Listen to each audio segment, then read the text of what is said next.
não conseguem absorver aquilo. E a informação, se eu não consigo absorver, eu não gero memória. Não. Se eu não gero memória, eu não tenho inteligência. Você não aprende nada? Você não está Você não tem assimilando? aprendizado, você não gera depois inteligência. Então, é um processo que está desgringolando. Cara, é muito volume? É muito volume. Você absorve aquilo? Não.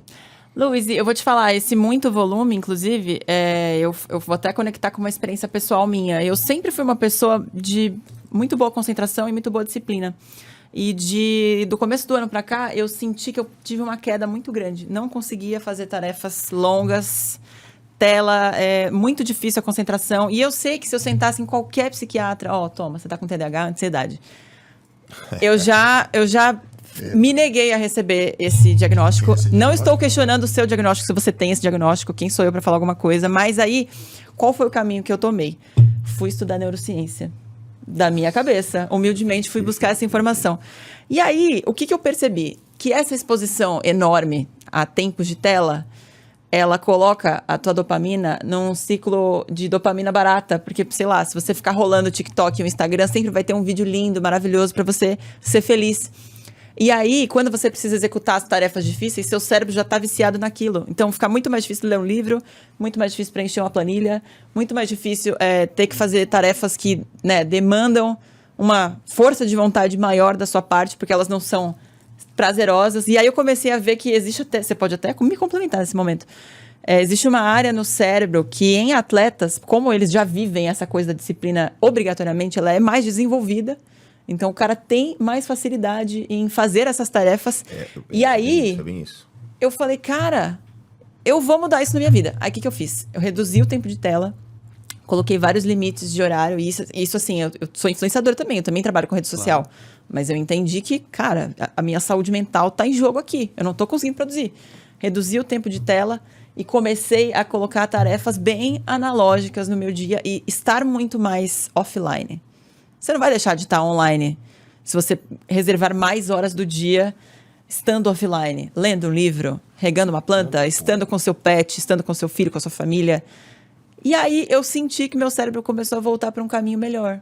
Muito menos ansiedade, muito mais assertividade, muito mais execução de ponta a ponta, sabe? Einstein falou que a gente vive no espaço-tempo, a gente vive sobre o tempo, né? E aí a gente mensura esse tempo por um determinado volume de frequência dos atos que a gente faz. Sim. Se a gente suprime o tempo, eu não tenho habilidade mesmo dos nossos órgãos dos sentidos para captar nada. Sim. Então, visualmente eu não consigo captar nada numa determinada frequência por tempo. Eu não vou conseguir ouvir. Já percebeu que as pessoas agora elas pegam o celular, põe no módulo XXX2, se tivesse o XXX5, ó, e põe. Aí você pergunta assim, você entendeu o que eu posso... Na verdade, ele entendeu uma parte que ele queria entender. Depois ele vai ter que voltar 10 vezes para ver aquilo ali de novo. Então, quer dizer, ele quis suprimir o tempo, só que ele não absorveu nada. Você vai perguntar amanhã se ele lembra daquela mensagem, ele vai falar que não. Você está trabalhando com uma memória de trabalho, que essa memória de trabalho até ela está sendo suprimida. Se o trabalho era grande, ele vai ser cada vez mais suprimida. Para ela, a memória de trabalho duraria um dia. Bom, agora ele vai durar horas. Daqui a pouco ela vai durar minutos. E a gente tem a sensação que a gente sempre está esquecendo tudo. Alguma coisa. E que nunca vai alcançar. E não vai mesmo, porque a rolagem infinita é uma estratégia incrível. Porque, basicamente, isso. Não era assim, né? Antes das redes, elas não tinham esse recurso. E esse recurso da rolagem infinita, porque a pessoa vai rolando a tela com a esperança de acabar. Não vai acabar nunca. Então, isso coloca a gente numa posição que a gente sempre está achando. Estou perdendo coisa, porque tem coisa ali embaixo e eu não vi. Mas também estou perdendo coisa, porque o que eu vi eu também não lembro. Então, assim, não faz sentido. A gente tem que olhar para isso. E esse cenário coloca a gente num processo que tem sido chamado de infodemia. Quando a gente tem um volume de informação incrível, de tal forma que a gente não consegue consumir. E aquele enorme volume de informação, ele começa a trazer dificuldade sobre a qualidade dessa informação. E é daqui que o problema da desordem informacional, desinformação ou fake news, ele ganha espaço. Porque, afinal, a gente não vai conseguir consumir tudo. Sim. Estão falando tudo sobre tudo. E aí, basicamente, talvez eu não saiba mais o que é verdade, o que não é, e é nesse conjunto a gente acaba tendo, e de uma certa maneira, sendo levado a tomar decisões que talvez a gente não tomaria. Porque o maior problema é esse, acho. Desculpa te cortar. Diga, imagina. Ele impacta na irracionalidade? Em atos quase que irracionais ou violentos? Acho que se você faz pudesse... sentido, né? A gente tinha batido um papo, você tinha falado da sua experiência na Índia. Não, faz muito sentido o que você trouxe. Porque o que acontece, assim... talvez a gente, quando pensa em violência... Quando pensa em violência, a gente meio que imagina o sangue. Né? Basicamente, aquela ideia. Só que há muitos tipos de violência. E no ambiente digital, essa violência constante, muitas vezes a gente cria uma margem de tolerância. Como, por exemplo, a Jaque falou dos haters e outras pessoas. E como quase que fosse uma troca mesmo. Olha, eu tenho que viver com isso, porque afinal eu sou famosa na internet, isso tem que acontecer e tal. E a sensação de que aquela violência digital vai ficar ali, vai ficar naquela rede social, que aquilo não vai sair dali, que talvez aquilo também não atinja tanto. Mas não é isso.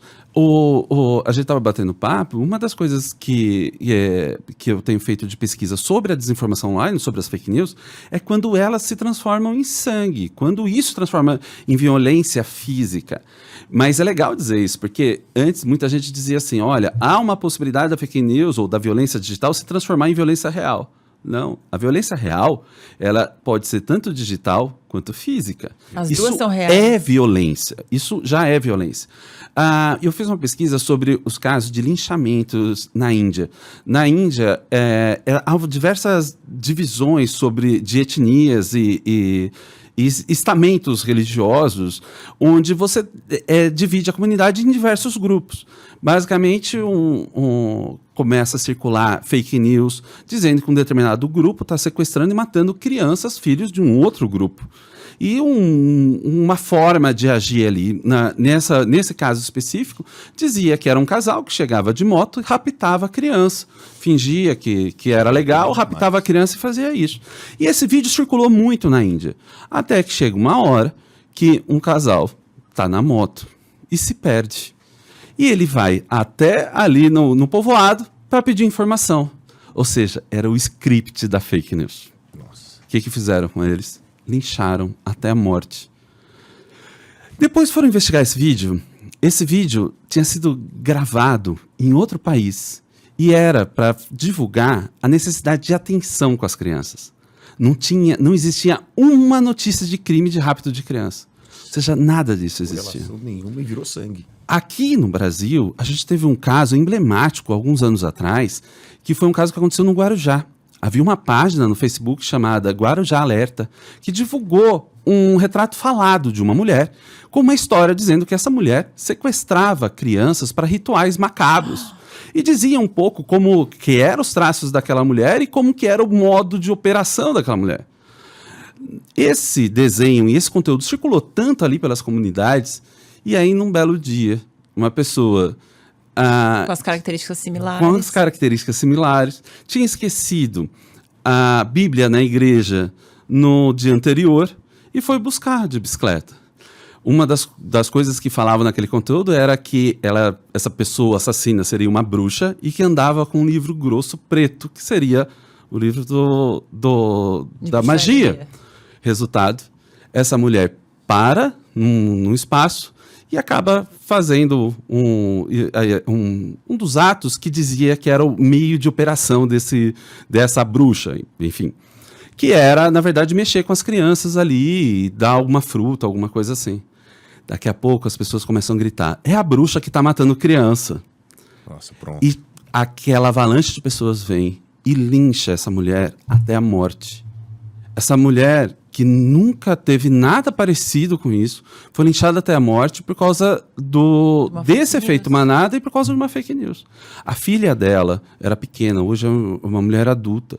Esse caso foi até mencionado numa novela um tempo atrás. Mas eu acho que isso mostra como é grave. E depois, como é perigoso. E depois foi investigar, não havia em toda a região nenhum relato de criança desaparecida. Aquele retrato falado depois foi encontrar que foi feito num outro estado e que era de uma mulher que furtava coisas. aquela mulher que foi linchada até a morte e ela sequer parecia com os traços, mas o desespero e toda aquele efeito manada mesmo fez com que ela vivesse essa tragédia. Eu acho que isso mostra aonde a coisa pode chegar. Então, realmente, não dá para a gente tratar a violência digital como se fosse irreal. Ela é real e ela tem diversos campos de atuação. Então, a gente realmente tem que olhar para esse processo, eu acho que do mesmo jeito que olha a violência em todos os outros espaços. É um negócio muito estranho, mas num dos seminários de Lacan, ele colocou assim, que as 3 grandes paixões humanas eram o amor, o ódio e a ignorância. Se você for ver, ele quase conceituou fake news. Né? Tem um espaço de amor e ódio, talvez a gente poderia incluir raiva e medo, e a ignorância a respeito desses processos.